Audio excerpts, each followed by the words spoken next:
मित्रांनो, आज मी तुम्हाला संतांची आणि जनताची ओळख करून देणार आहे. जे बहुजन समाजाच्या उद्धारासाठी जगले ते संत, तर जे बहुजन समाजाचे अस्तित्व हिरावून घेणारे ते जंत. आता तुम्हीच विचार करा, संत कोण आणि जंत कोण? आता पहा, संत एकनाथ काय म्हणतो. अत्यंजाचा विटाळ जयासी, गंगा स्नाने शुद्धत्व तयासी. ते गंगा स्नान अत्यंजासी, शुद्धत्वासी अनुपयोगी. याचा अर्थ महार मांग सांबार ढोर या जातीच्या लोकांना स्पर्श केल्याने विंटाळ होतो आणि तो झालेला विंटाळ गंगा नदीच्या पाण्याने आंघोळ करून घालवता येतो आणि पुन्हा शुद्ध होता येते. परंतु जरी महार मांग सांबार ढोराच्या स्पर्शाने विंटाळलेल्या माणसाला शुद्ध करण्याचे सामर्थ्य गंगा नदीच्या पाण्यात असले तरी तेच गंगाजल महार मांग सांबार ढोराला शुद्ध करण्यास उपयोगी नाही. याचा अर्थ असा की एकनाथाच्या मते महार मांग सांबार ढोर हे कायम नीचच असतात, ते कधीच चांगले नसतात. त्यांना शुद्ध किंवा पवित्र करून घेता येत नाही. यावरून संत एकनाथ हा जातीभेद मानणारा होता, म्हणून तो संत एकनाथ ठरतो. आता संत ज्ञानेश्वर काय म्हणतो बघा. साने शुद्रा घरी आगवी, पक्वाने आहात बरवी. ती दिविजे केवी शेवावी, दुर्बळू जरी झाला हे अनुचित कैसे कीजे. याचा अर्थ की ब्राह्मण जरी दारिद्र्य झाला तरी त्याने महार मांग सांबार ढोर यांच्या घरचे पक्वान्न सुद्धा खाऊ नये. असे अन्न खाल्ल्याने ब्राह्मणाचा धर्मभ्रष्ट होतो. यावरून संत ज्ञानेश्वर हा सुद्धा जातीभेद पाळणारा जंतच आहे. आता पहा, संत रामदास काय म्हणतो. अंतर एक तो खरे, परी सांगते घेऊन येती महारे. पंडित आणि चाटे पोरे एक कैसी, मनुष्य आणि गदडे, राजहंस आणि कोंबडे, राजे आणि माकडे एक कैसी. भागीरथीचे जळ आप, मोरी सवदनी तेही आप.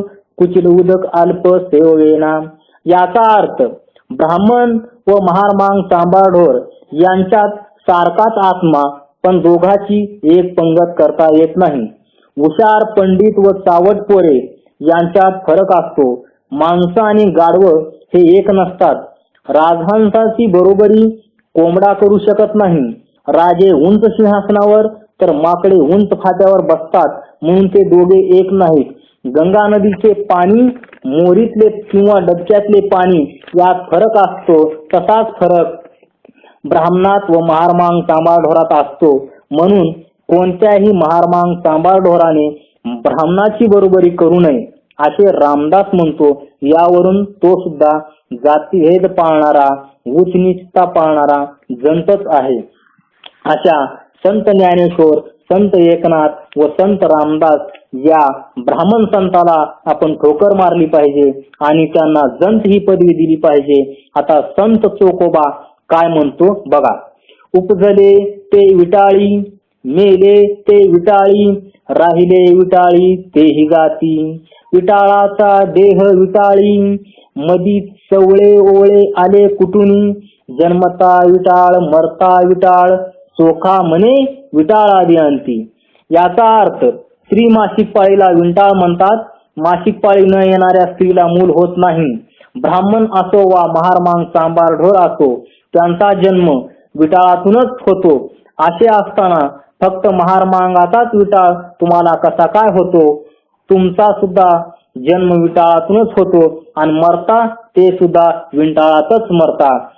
मरताना तुम्ही सुद्धा अंथरुणात लोळता. आंघोळ नाही, तोंड धुणे नाही, हागणे मुतणे सुद्धा अंथरुणात करतात.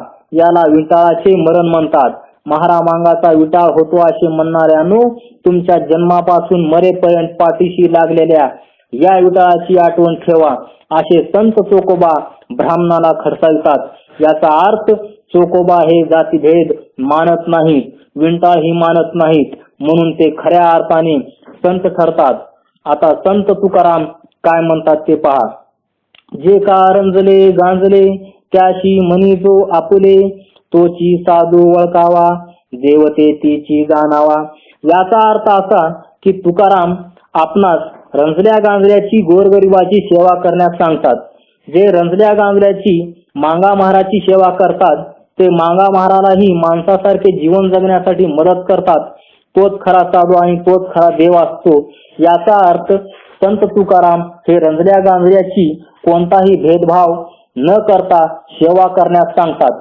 यावरून संत तुकाराम हे सुद्धा खऱ्या अर्थाने संतच ठरतात. आता संत नामदेव काय सांगतात ते बघा.